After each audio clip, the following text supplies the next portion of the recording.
Point of View is brought to you in association with Castlegate Estate. We make home ownership easier, and Stanbic Bank, moving forward.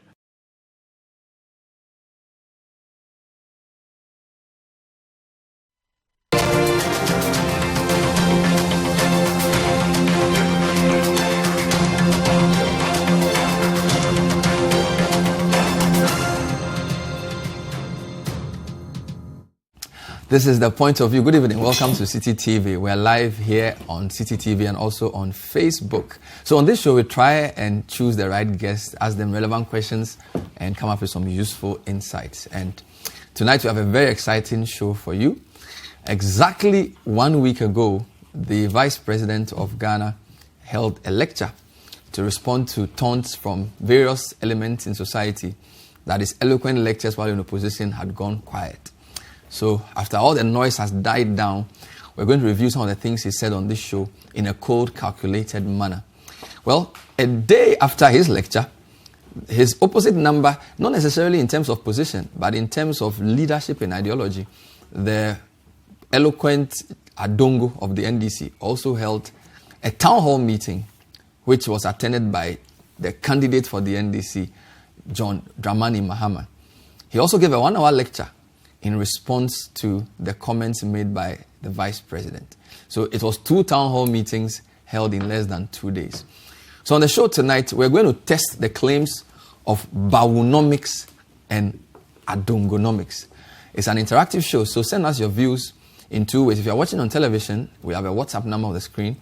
Send us your views. If you're watching on Facebook, there's a thread under the video. You can put your comments there. If you're on Twitter, our hashtag is Point of View. Stay tuned.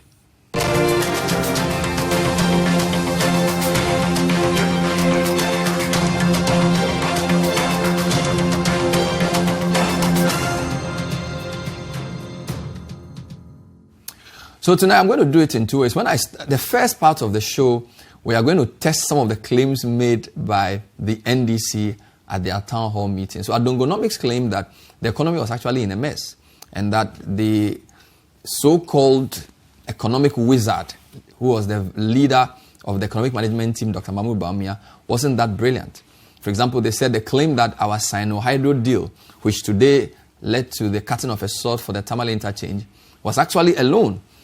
Adongo also made some interesting points about borrowing. He says Ghana's debt to GDP, if we use the old GDP, was actually 72 and not 48%, as Dr. Bawumia said.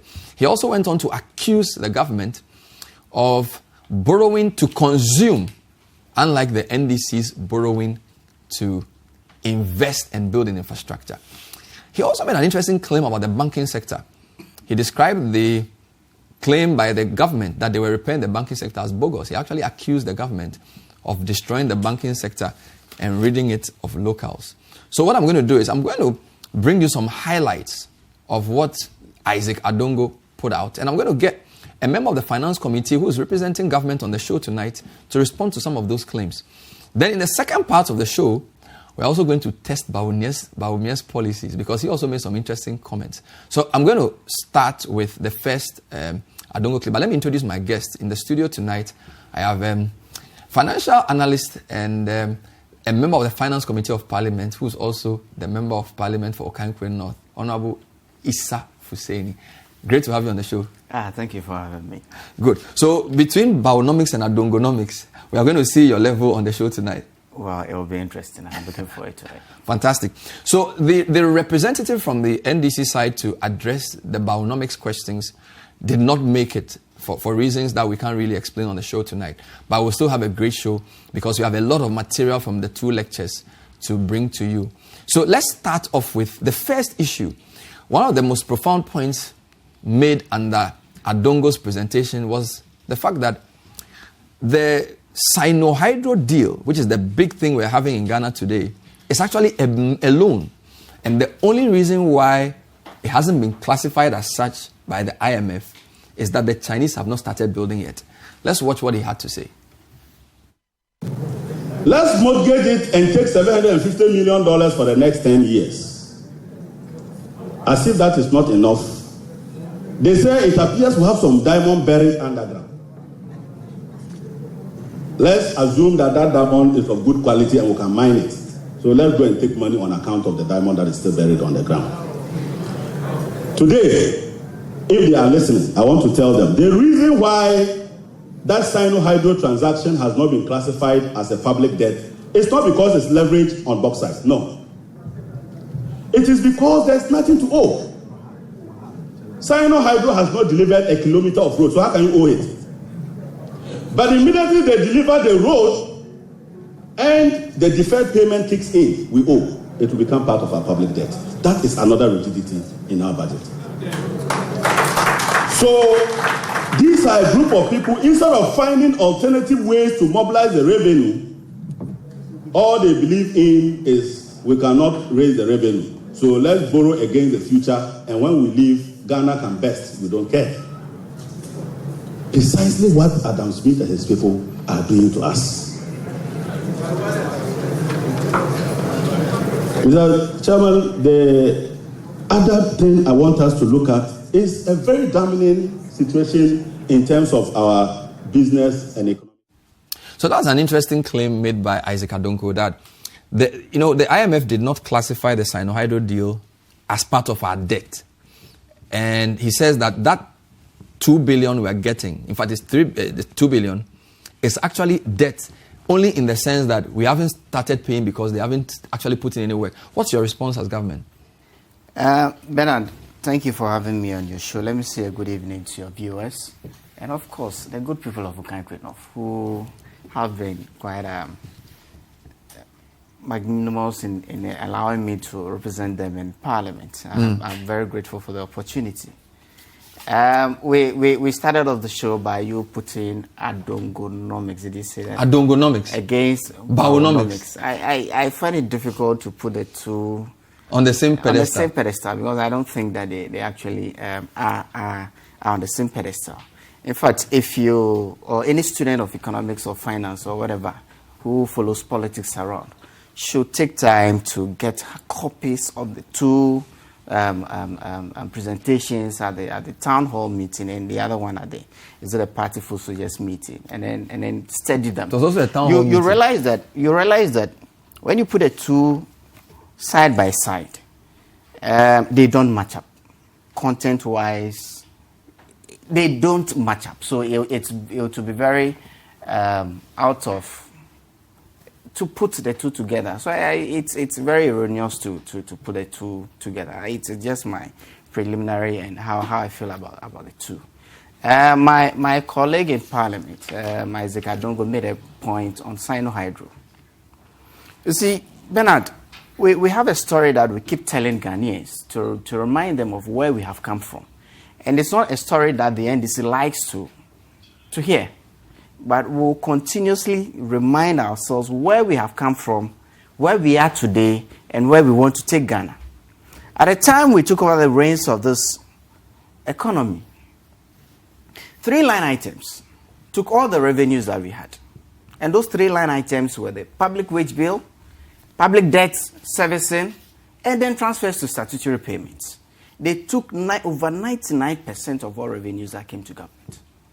How do you build an economy beyond this point? We inherited an economy that was debt distressed. Debt to GDP at the time we took over the reins of this economy was 73.1%. How do you manage an economy from that point? You have to be very innovative. Else, I don't know how come today the NDC has the effrontery to be talking about rigidities in the budgets.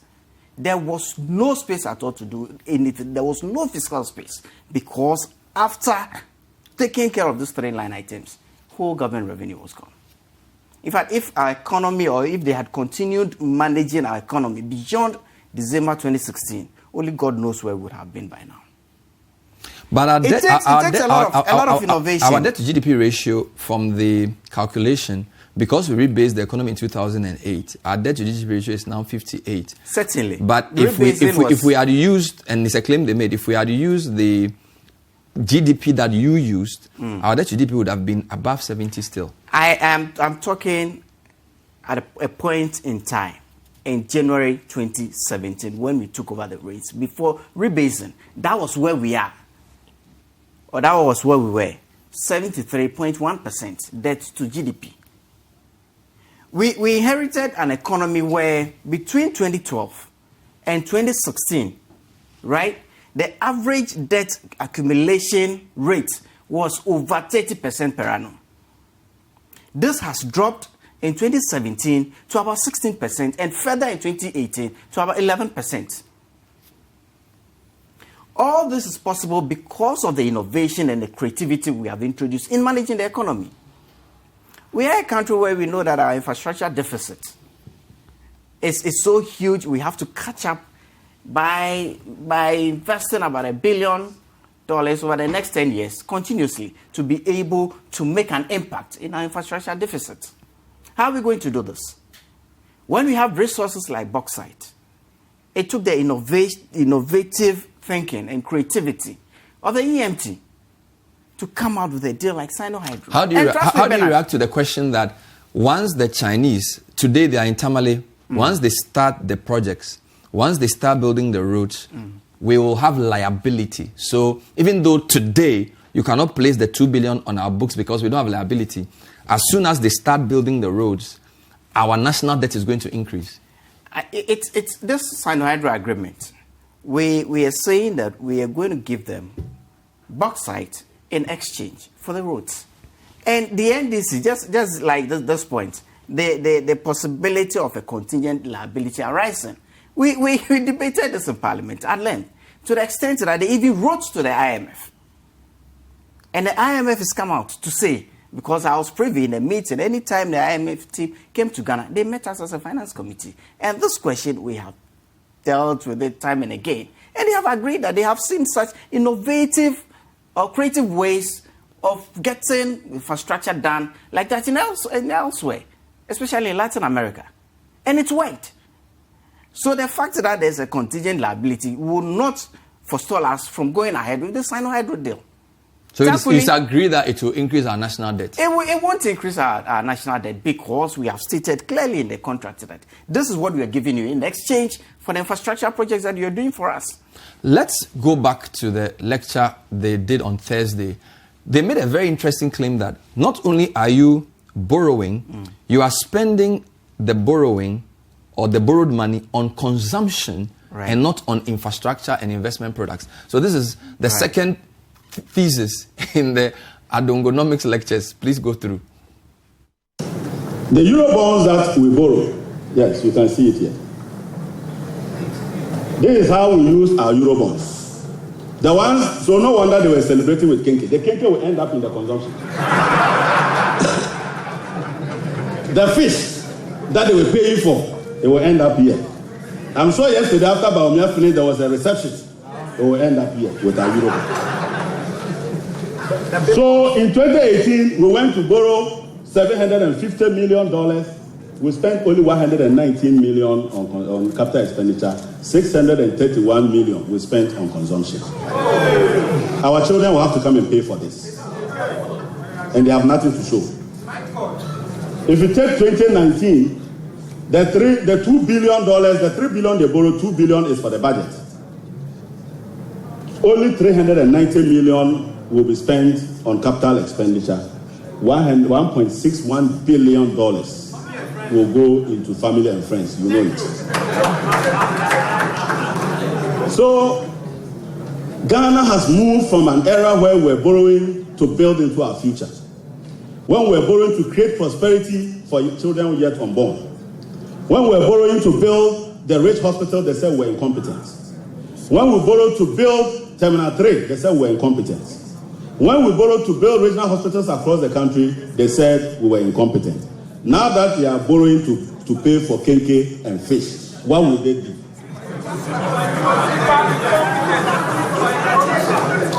So the people of Ghana must wake up. Because this cannot be sustained. And we cannot go on the path of building up debt and not having anything to show for it.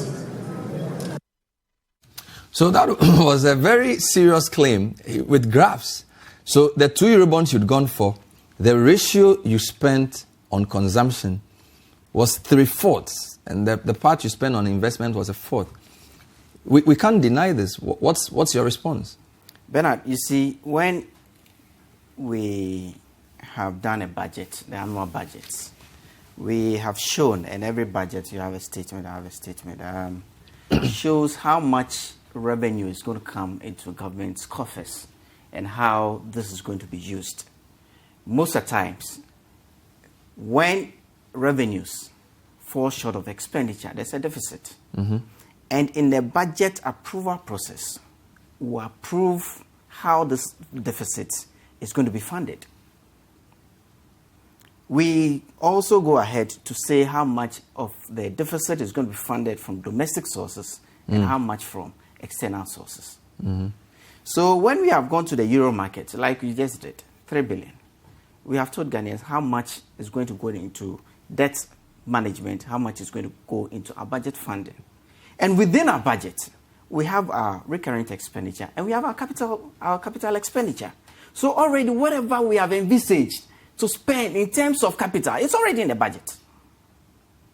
And this includes allocations to all the sectors that actually do infrastructure projects or capital investments, being the Ministry of Works and Housing, being it the Ministry of Special Development Initiative, all doing capital projects, but they have been budgeted for in the budget. So it's not a case of us going to borrow and say this one is for recurrent expenditure. No, we are going to do budget financing. The budget contains both our current, recurrent, and our capital So are you expenditure. saying it's already defined for you? It's already defined in the budget. But It's but always if defined we in the look at some budget. of the things you've done since you came to office, you've done free SHS. Yeah. That is not capital expenditure, is it? Oh, it depends on how you look at it. Because that's money you are spending on fees. They said they built classrooms. If you look at their green book that they used to they show around, indeed, a couple of days ago, Sami Jemfi showed us the number of classrooms they had built, the number of basic schools, the number of hospitals, the number of universities. And so for them, infrastructure is the issue. Please, next time, ask him how many of those projects they did in their first 2 years in government. That aside, you mentioned spending in education. What is capital expenditure? For me, and to a wider viewership or whoever, capital expenditure and an expense which you incur today, the benefits of which you enjoy over more than a year. Are we saying expenditure in our education, expenditure in free SHS is recurrent expenditure? This is investment in our human capital, ensuring that we have the requisite human capital to push forward our development agenda. In the MPP government's definition, free SHS expense is capex. It's capex. It is capex. You can't treat educational but it's expense as recurrent. But it's recurrent in the sense that every year you're going to pay. Yes, but this is a government policy, a flagship policy that we have decided. Hitherto, it wasn't like that. So free SHS, even though it's recurrent, becomes capex? It is a capital expenditure, an expense to which you incur today, the benefits of which you enjoy on a period over a year. It's capital. But the truth is, when you do a capital expenditure to put up a building, if you put up a building as capital expenditure, you don't spend the same on that building. Oh, yes. But in education, you spend more each year. Yes. Because more students are coming. So how can that be capex? On the same group of people. It's every time a new set of people. And we are building human capital. And this all in our budget. We have our Ministry for Special Development Initiative. In 2019, we are spending 1.3 billion. But he's talking about the borrowed money. He's talking about money borrowed. Yes, but money borrowed goes into financing our deficit in the budget. And all of this is in the budget. So where therein lies, whether it's for expenditure, recurrent expenditure, capital expenditure, it is for budget deficit financing. Are you not burdening the future generation, as they put it? Because even though you're saying that the rate of debt accumulation is lower, that could give a false sense of security because you've rebased your GDP. Therefore, you feel you have more room to borrow. But economists will tell you that a more useful way of measuring debt sustainability is your debt to exports or your debt to tax revenue, not debt to GDP. So in using a larger GDP and borrowing more, you are deceiving yourself because actually, if your taxes are not rising as quickly as they ought, or if your export revenues are not rising as quickly as they ought, you are actually putting your debt sustainability in danger. But you see, all of this also lies in how you plan your budget, right? We are borrowing to finance our deficits, and deficits in themselves may not always be negative if the purpose for which they arose or the purpose for which you spend on the deficit is in capital or it's in a longer term that will also contribute to productivity. Let's say we're funding our deficit and investing the difference between our revenues and expenditure in education or in health. Those are sectors that would lead or generate some productivity in the economy, and it gives us also the opportunity to invest more than the revenues that we are getting from our economy, and it makes our future investment better, and we are able to get more productivity from it. So deficits in themselves, but you see the extent to which we accumulate debt, it's also quite. So your response is that you are accumulating debt on a smaller scale than they were. Oh, not just that, but we are being very and the figures are there to be shown. The figures are there. By 2016, we had a debt to GDP ratio of 73.1. It wasn't sustainable. It makes the economy debt distress. Now your interest payments itself becomes an issue. But are you aware that the Economic Community of Africa did a report and published a list of countries under debt and classified Ghana as one of the countries at high risk of debt distress? Yes, at high risk of debt distress. We've just come from the Euro market. And the Euro market is one of the places where you get real-time feedback on how your economy is doing.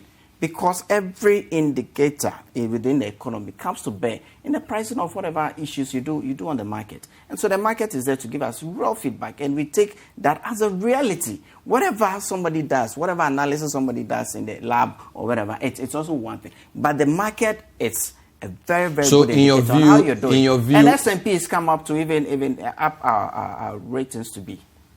So based on your last foray into the market, because of the oversubscription. But some could argue that you get oversubscribed if it's cheap. If somebody's giving you, government bonds are the safest, right? So if somebody's giving you an interest rate which is extremely high, people will fall over themselves to go for that. So that's not really a pointer to the health of the economy. It is a pointer because you are not the only one on the market. And trust me, investors at that level are very savvy, and they decide very well, and they are very well informed. They have all the relevant information in deciding which of the instruments to go for. And trust me, it is one of the very real feedbacks that you get on the performance of the economy. And we've gotten a real-time feedback on this. So whether or not some lab or some research is saying, it's something that we have to look at. And I've heard the finance minister comment on that research. But what the market is saying is a real thing and is a real delay, and that is what we are looking at.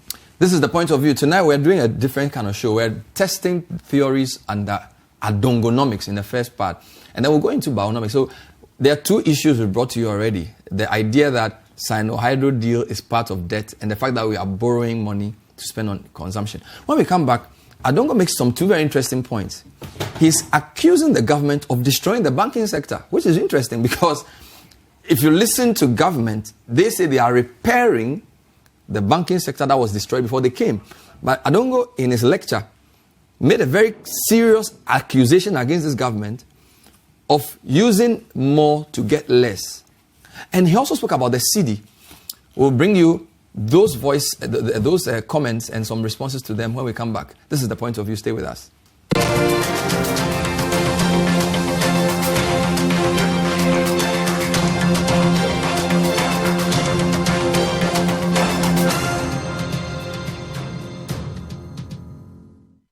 Living among your peers in a serene gated community with tarred roads, drains, electricity, piped water supply and 24-hour security can be so relieving.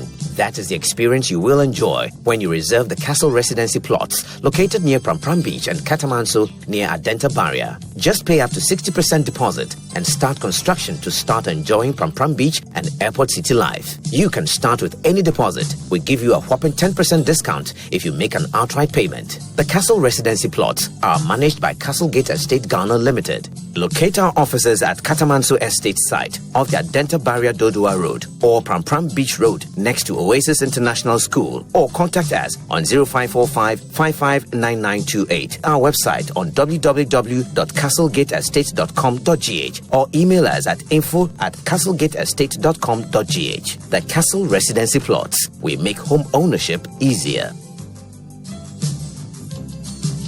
Credible, timely, and authoritative. City TV offers the best news and current affairs programming every weekday on Mondays and Wednesdays. Probing and informative, direct and instructive. Join me, Bernard Avile, this and every Monday and Wednesday at 9 p.m. on The Point of View on City TV. Every weekday from 8 p.m. Get up to date with the leading news stories of the day. Your comprehensive news coverage from across the country. City Newsroom is your trusted daily news package.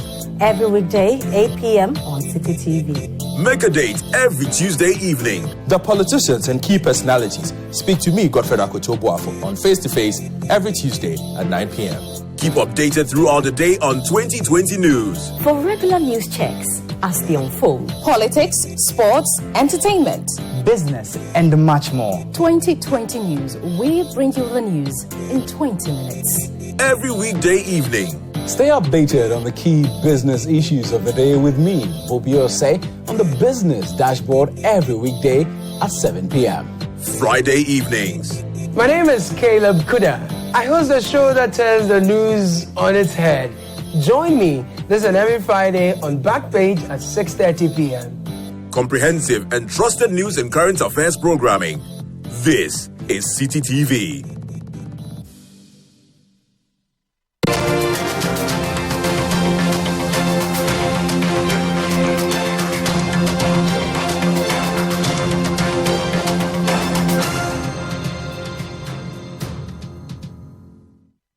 Welcome back to The Point of View. We're discussing Adongonomics versus Bawunomics. Don't forget, exactly a week ago on the 3rd of April, the Vice President led a town hall meeting where he and other economic management team members addressed a cross-section of Ghanaians. Later in the show, I'll show you some contentious portions of the Dr. Bawumia's speech as well for some reactions to that. But exactly a day after that, the NDC held their own town hall meeting, and the meeting was led by one of their spokespersons on finance, MP for Bolgatanga Central, Isaac Adongo.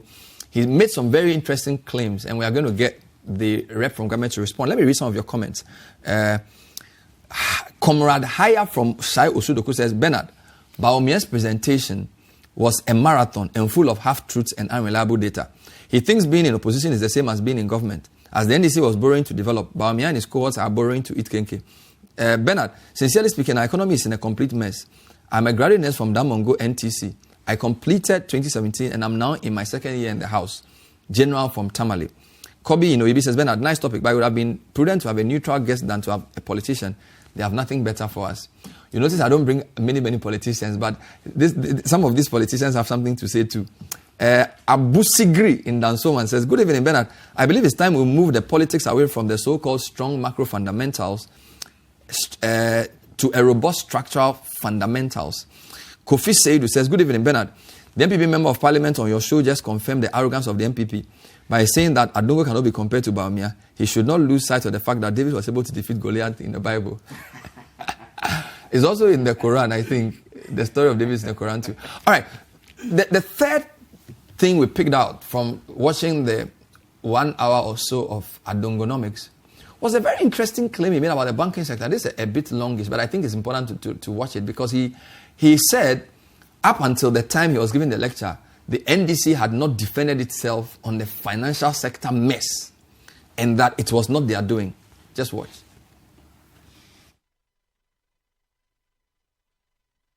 Your Excellency, your team was very focused in addressing this in a way that did not provide social dislocation, but that ensured that we had a financial sector that was broad in leverage, but that also supported Ghanaian entrepreneurship as a means of keeping our own businesses in our hands.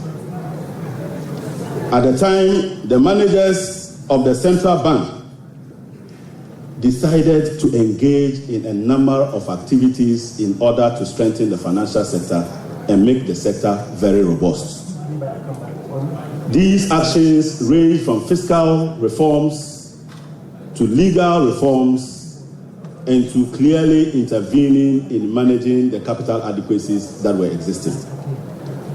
And so the NDC government recruited KPMG and Pricewaterhouse to do what we call the asset quality review to give us a sense of where we were with our financial sector. Your Excellency, at the time, it became very clear when we got the report that we needed to validate that report one more time. And so we recruited another firm, the same group of people, to go back in 2016 and validate the numbers. They came back with the same report that several financial institutions or banks, a number of them, were having challenges to do with the financial sector challenges.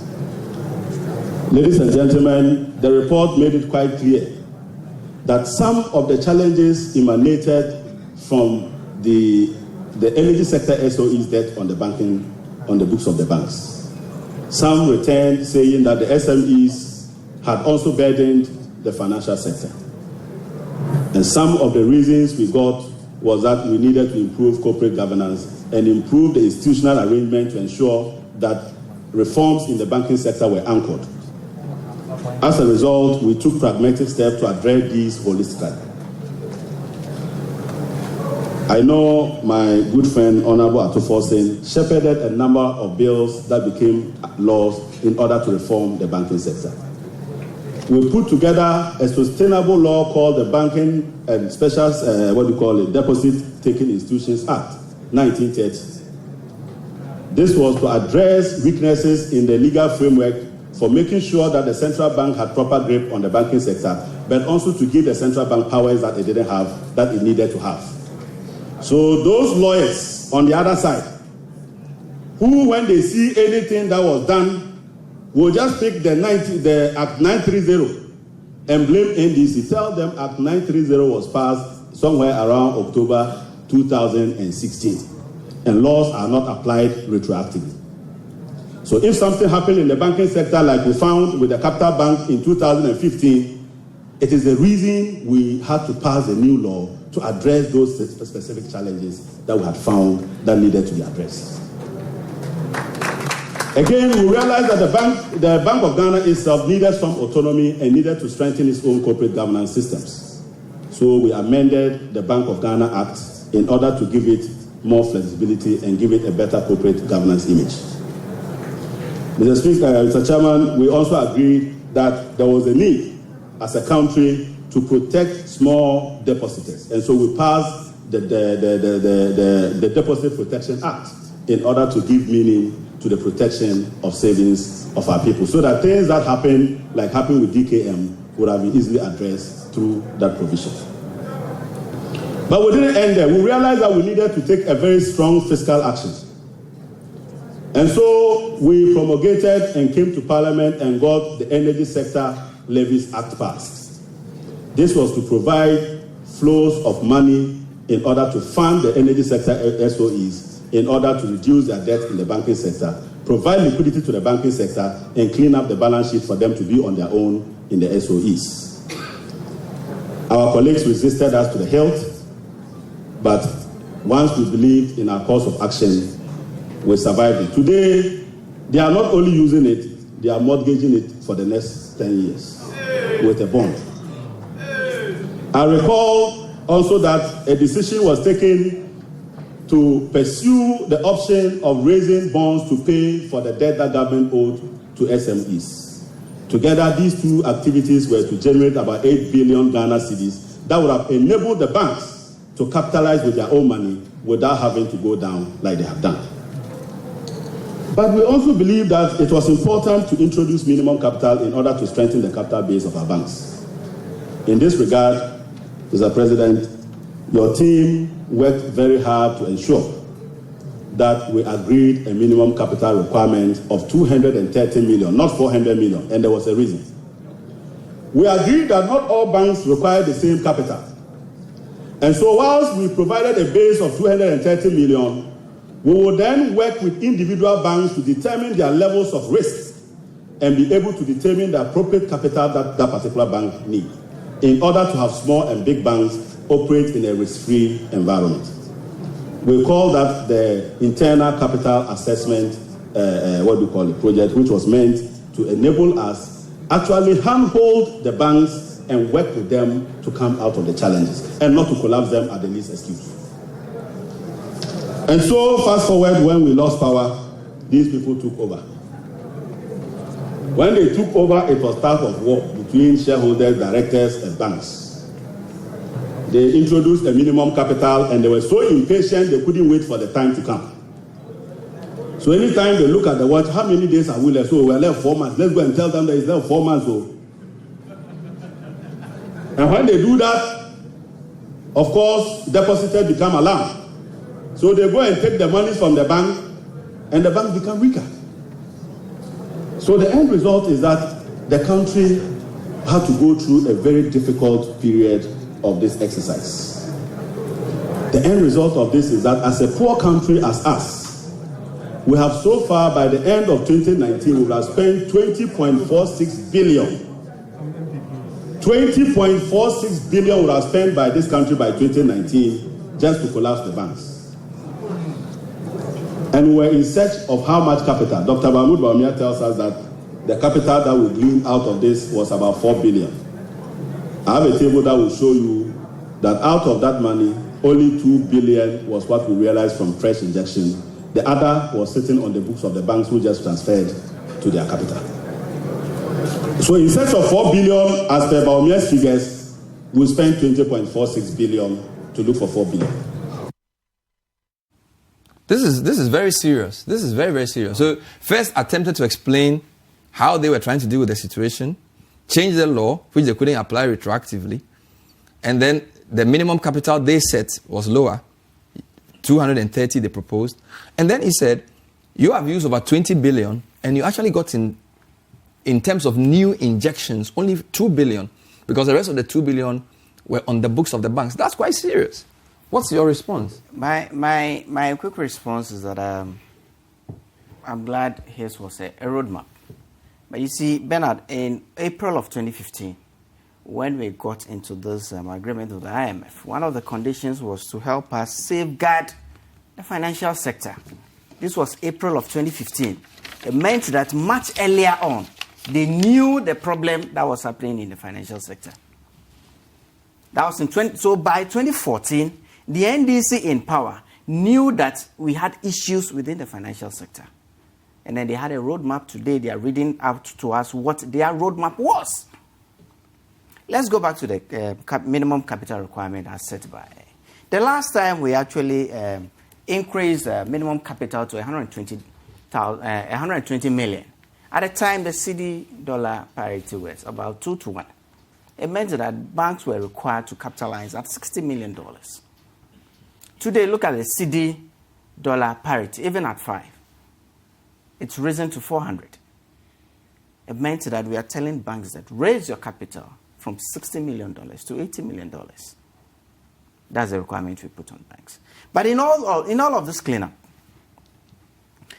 we got in over 4 billion in injection into the financial sector.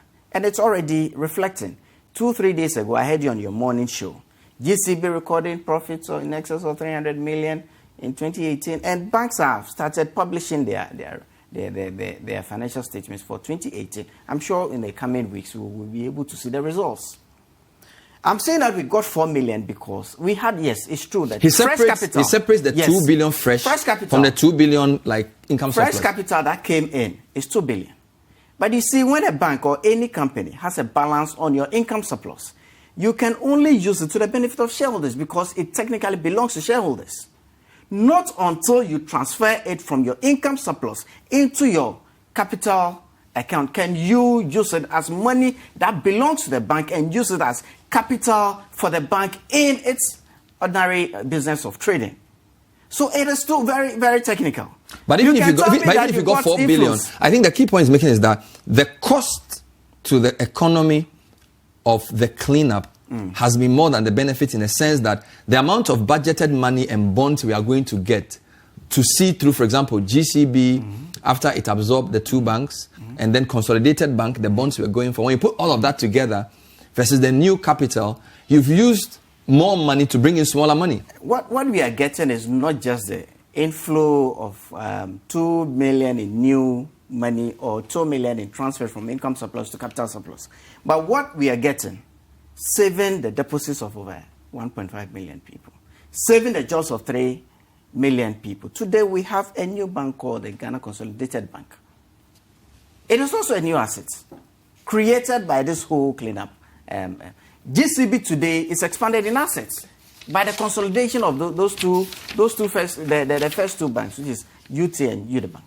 So it is not just limited to the outflow of the over 12 billion that we are using to do the cleanup, but also we have created a totally new bank, owned wholly by government, Ghana Consolidated Bank.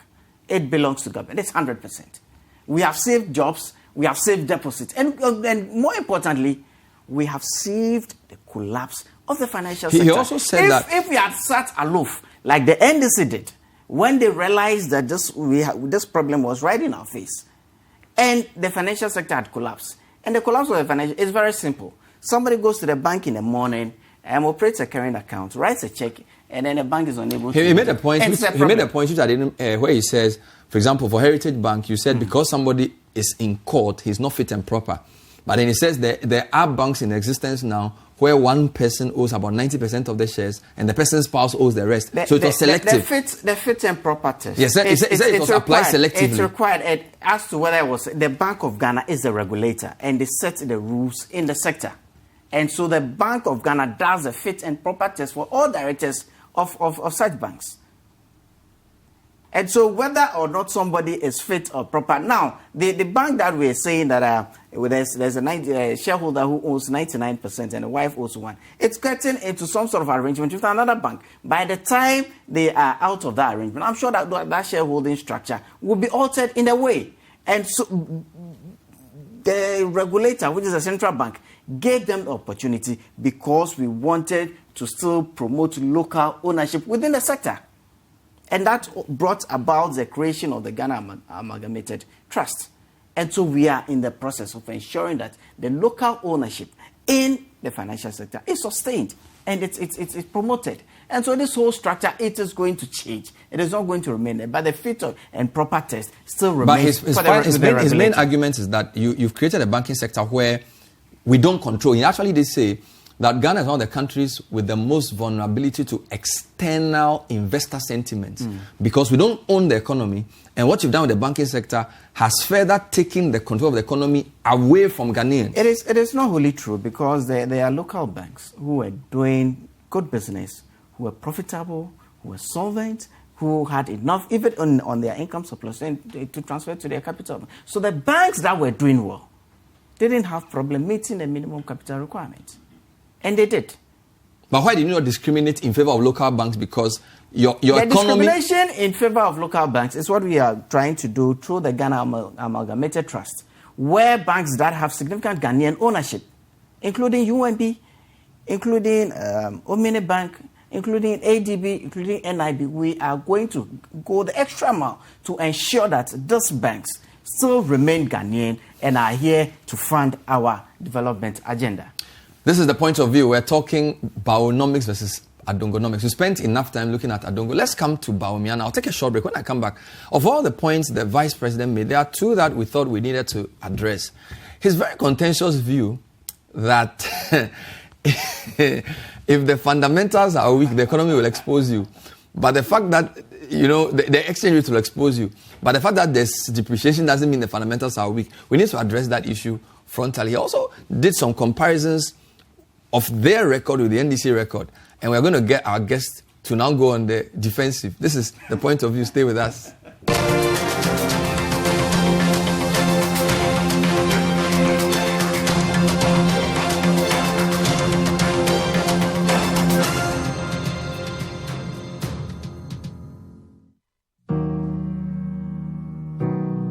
The season of Easter represents sacrifice, rebirth, and compassion. Easter presents the opportunity for us to exhibit genuine love and affection, a chance to extend a helping hand to the people around us, and to make life a little more bearable for a fellow human being. Why don't we give meaning to the season this Easter? Join the Easter Orphan Project on Easter Monday, 22nd April 2019, as we medically screen and spend time with over 500 orphans in Mama Ladi Orphanage in Bolgatanga, the Baptist School Complex Orphanage in Choto near Suhum, and the Hand Evangelism Orphanage in Hacho. Support us in cash and in kind with bags of rice, gari, beans, maize, sugar, milk, biscuits, drinks, detergent, toiletries, disinfectants, and so on, to the front desk of City FM and City TV behind the Arabaka police station, and send your cash donations to the short code number *713*9703# on all networks. Call 0302-224-959 for further information. This Easter, let's make some sacrifices. Let's be compassionate. Let's open up our hearts, and let's make an orphan feel loved. Take it all away and give it some kind of meaning. For regular news checks as they unfold, 2020 news all day, all the time. Politics, sports, entertainment, business, and more. 2020 news. We bring you the world in 20 minutes.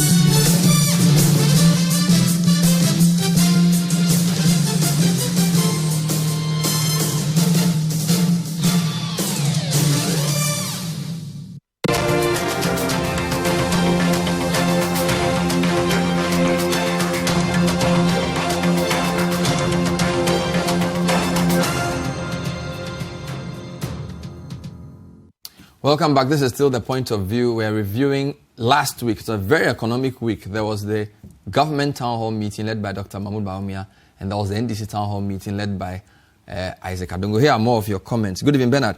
Is recurrent expenditure now a capital expenditure? Clearly, the exchange rate has exposed the weak fundamentals.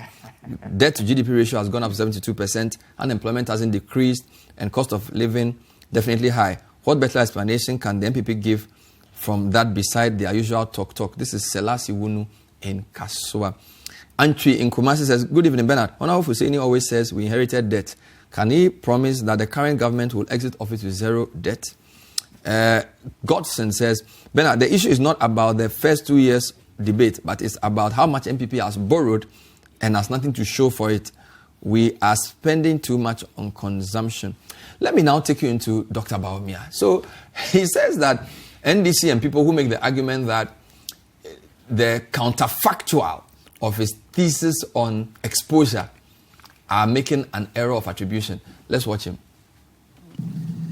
The exchange rate is simply the price of one currency relative to other currencies. For example, the cedi relative to the dollar. At the basic level, it is influenced by relative demand and supply for the foreign currency. Factors such as the inflation rate, the balance of trade, the fiscal balance, the money supply. These are what we refer to as the fundamentals. These factors influence the exchange rate, but speculation and expectations about these fundamentals, external shocks such as oil price increases, can also have powerful short-term effects on the exchange rate. When we see pressures on the exchange rate, first we need to determine where these pressures are coming from and whether the pressures are transitory or permanent. And as every astute central banker knows, even with strong economic fundamentals, speculation, expectations, and investor sentiment can exert pressures on the exchange rate. Ladies and gentlemen, you will recall that I stated in 2014 that if the fundamentals are weak, the exchange rate will expose you. That was true then.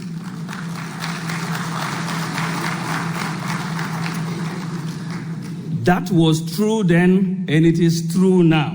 it is 100% correct.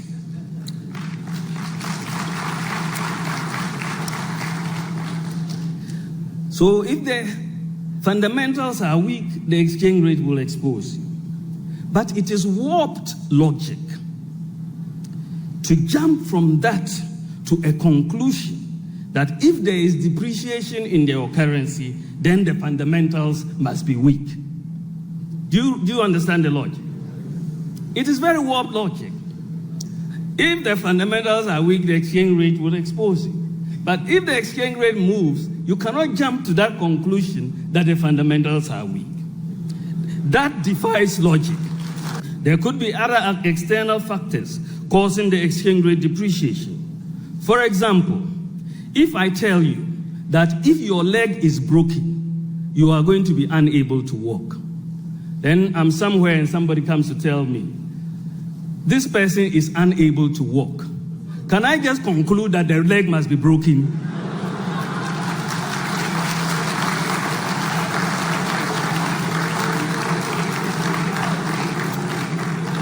There can be other reasons why you are unable to walk. But the NDC logic will insist, in the face of contrary evidence, that since you cannot walk, then it must mean your leg must be broken.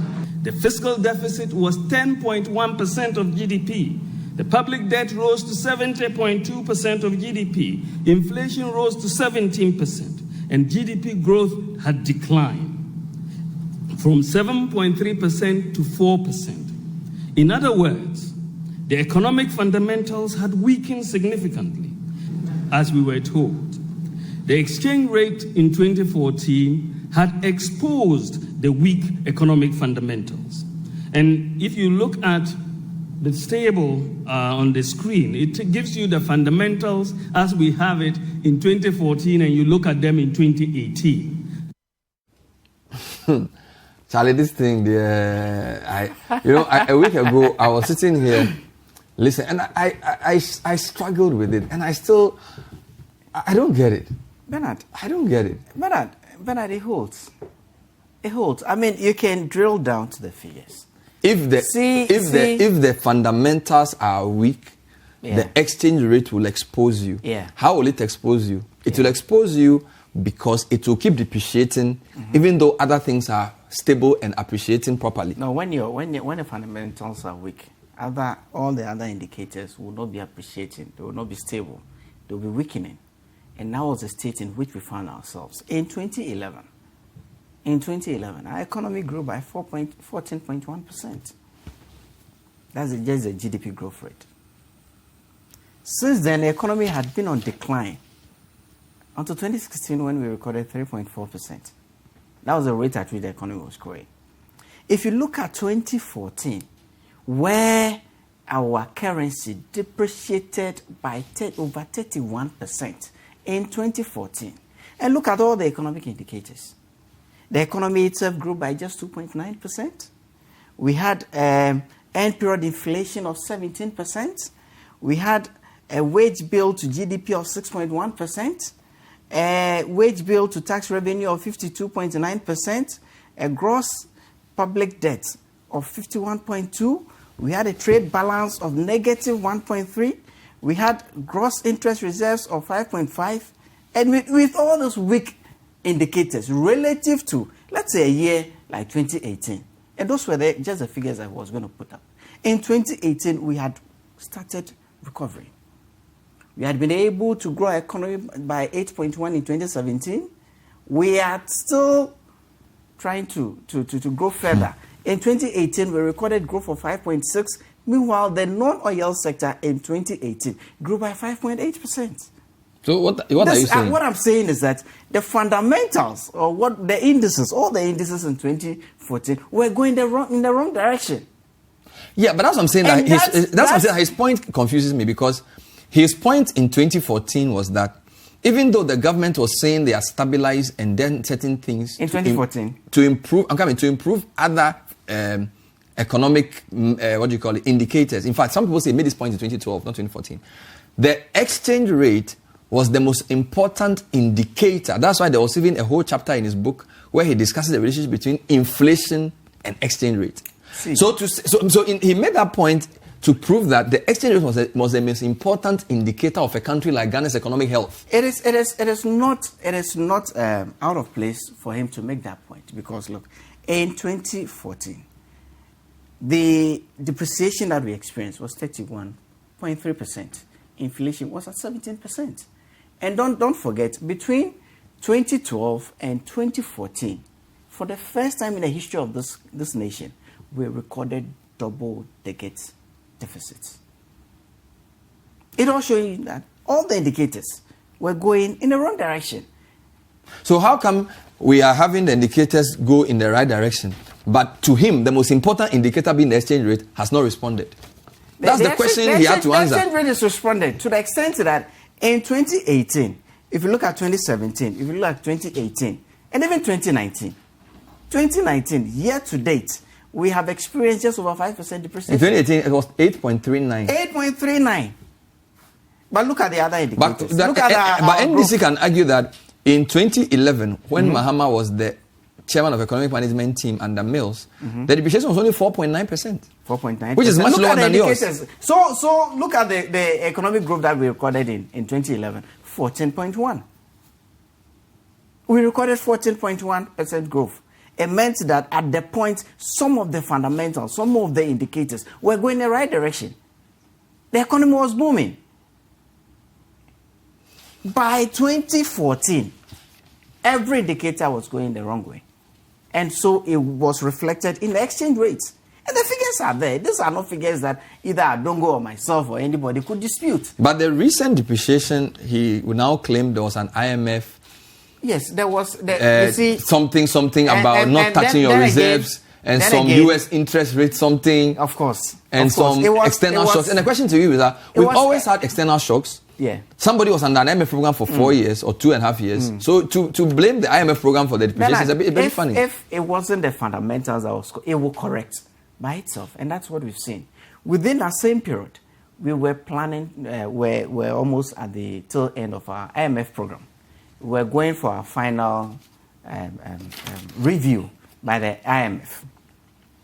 So one of the requirements was that we built up our reserves to a certain level, and we needed about 800 million. And at the same time, the Fed interest rates had gone up. We had people disinvesting from bonds and going to what they consider, what the savvy investor considers a safer place to put their money. So we were in the quagmire. Whilst we were looking for money to shore up our reserves to meet the IMF requirement, we also were experiencing some disinvestment and going to. So there was pressure on the currency. Over time, after our exit from the IMF, when speculators and expectations are now certain that this economy that has just exited the IMF had put in place measures that will ensure that we don't go back to what used to be the status quo. We have put in place a Fiscal Responsibility Act. We have put in place a Fiscal Responsibility Council, making sure that our deficit is not going to go beyond 5% per annum. Else there are penalties, and people responsible for it will have to suffer those penalties. These are measures to ensure that we are not going to go back into Egypt. And so the situation in 2018, albeit into 2019, and what happened in 2014 when we experienced 2018, it's all for us to see. So if your fundamentals are weak, you will be exposed to the exchange rate. But if your fundamentals are strong, like we have today, even if you experience those shocks, it will correct itself. And that is what we are today. We'll leave viewers to make that decision for themselves as to whether they feel that their fundamentals are strong or not. Let me read a few final comments. Actually. So this is from Kwame. He says, Mr. Avile, please tell the MPP guests that Akufo-Addo and the MPP owes my constituency in Koko $3 million, which they promised to give to every constituency if given the money to run the affairs of the country. The MPP government's explanation to the economic gaps and inefficiencies is warped. Baba Seidu says, hi, Bernard, please tell the MPP guests that they have collapsed the entire banking system from universal banks, investment banks, savings and loans, and microfinance. Minimum capital was set in the past for Ghanaian banks beyond the time space of, say, 4 years, with foreign banks doing likewise in 2 years. The warped logic is how they gave all banks just a year both foreign and local. And then Alassane Masaudu Bukari says in Bani, Adongo made economics simple. We don't need any theoretical economics. Thank you. It's been good having you on the program. We spent a quarter, 2/3 of the time on Adongonomics, and we spent the third. I think that's it. On Bawunomics. But thank you very much. My guest has been Honorable Issa Hussein. He's a member of the Finance Committee of Ghana's Parliament, and he's an investment banker, and of course the MP for Okaikwe North. Thank you for watching. Stay tuned to City TV, and good night.